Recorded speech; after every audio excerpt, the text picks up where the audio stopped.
Welcome in. It is day 294, and you're speaking with the Meeples Champion. And today we're going over a Kickstarter that I actually got in a couple years ago. I was excited when I backed it, but when I got it in, it just kind of sat there. It wasn't one I really got to for quite a while. But I finally managed to get this one out recently. The game is called Kingswood.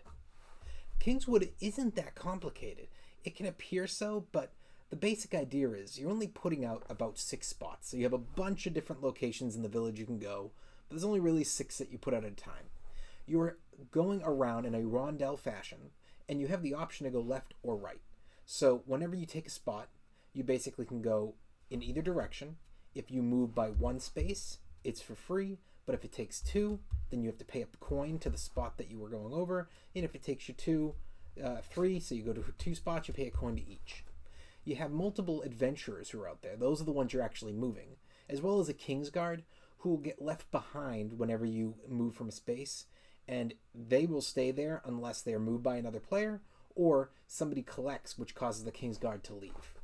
Now the idea is that you're going around collecting your different types of resources. You have your gold, you have your swords, you have your hearts, and you have your basic dilemma in this game is that you're trying to get to 20 points.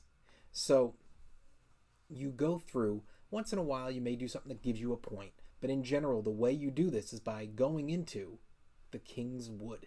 You have to go into the Kingswood and you have to defeat monsters. So there'll be a monster area below and they require certain resources in order to defeat them. So you can enter the Kingswood, you can fight as many as you want, but there's usually a line of 3 or 4 monsters and you defeat a few, you get the points for them, that gets paid out and you immediately move around getting points, trying to get towards 20. Now once somebody hits 20, that activates the end of the game, you'll finish out the round, and then you're going to have to count up your whole total points. This is where it gets interesting.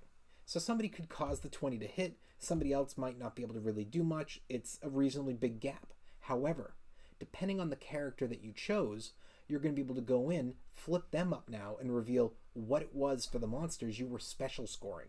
So maybe you were going to get a point for every additional orc or dragon that you killed. And while your opponent may be ahead of you, they may have been doing so by targeting the big monsters, and it may never have lined up with their special scoring. Whereas even though you were behind, you may have targeted all those special monsters and reveal, yeah, you were beating me by 4, but I actually killed off 6 orcs. And that's where all my points came from, and that's 6 extra points. So depending on how you attack this game, you can really catch your opponent off guard at the end when you reveal what those extra points are. Well, with that being said, why don't we jump in? Let's talk our 7 categories and see where this game lands for us today.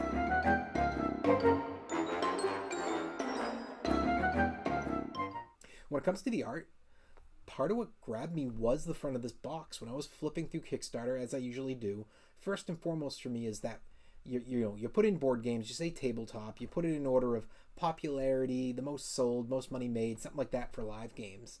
And then as you're going down, it's trying to find a picture that grabs you, something that looks not only intriguing and like a theme you'd like, but also like it's going to be from a successful company. There's a certain type of Kickstarter that sometimes surprises me if it funds because it just kind of looks too childish or not like somebody who's a professional. This one grabbed me as a cool theme and very pro. And when you set up the board itself, it's the same setup. It's very inviting. It's got a great look and theme. Huge thumbs up.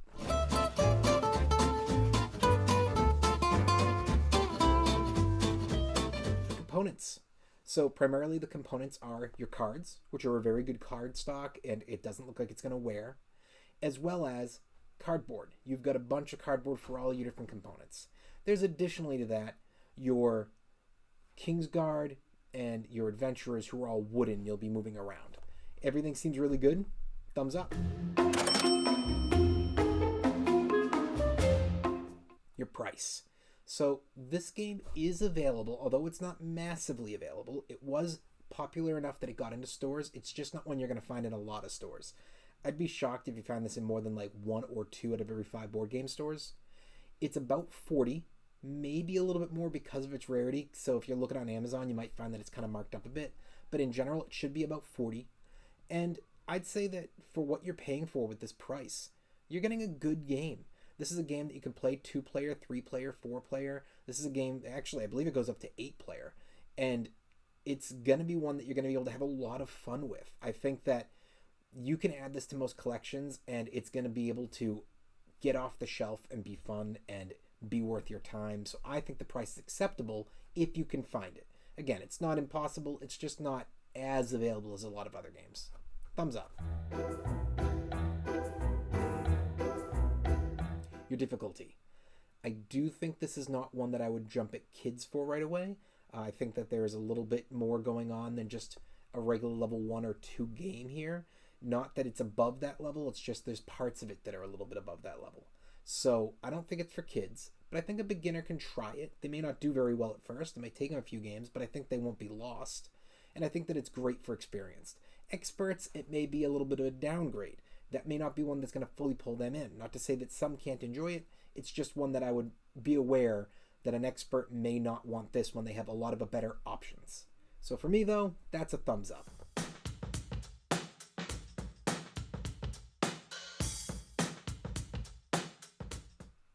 Your replayability.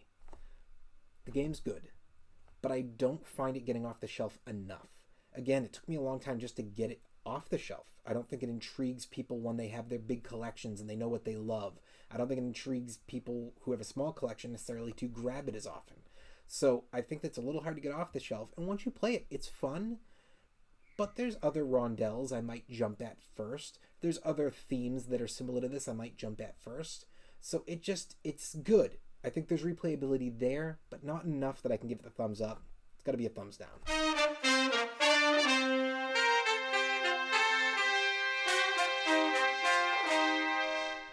Your keys to victory.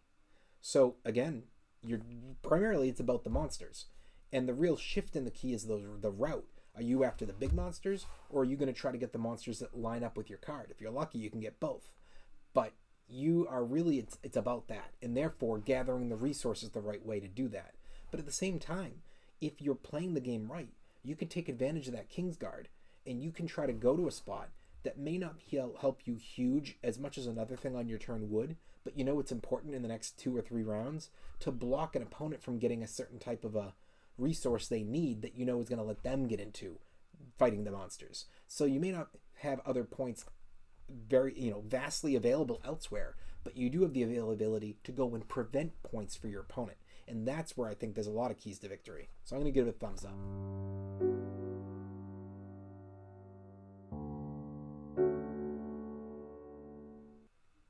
Is it unique? The game is very good. Its theme, recycled. Its basic playstyle of a rondelle, recycled. Its ability to go down below and fight monsters, and that's your main points, recycled.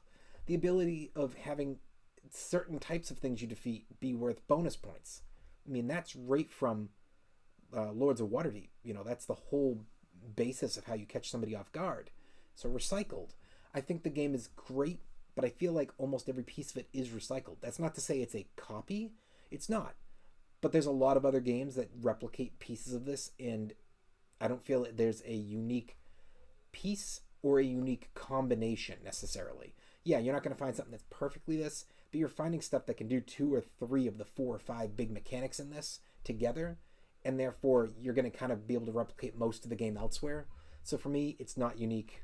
Thumbs down. Overall, what do I think? It's a very good little game. I think that it's definitely worthy of being in my collection.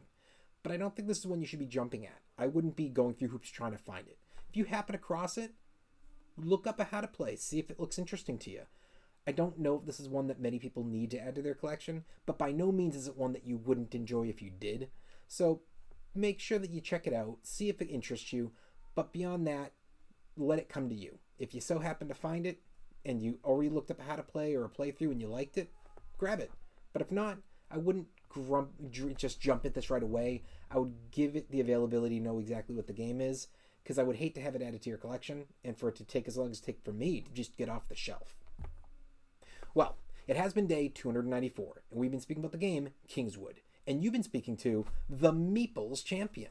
Like, share, subscribe, and check down below in the description where I'll be adding in an Amazon link in case you want to get this game for your collection. Until next time, I'll talk to you tomorrow.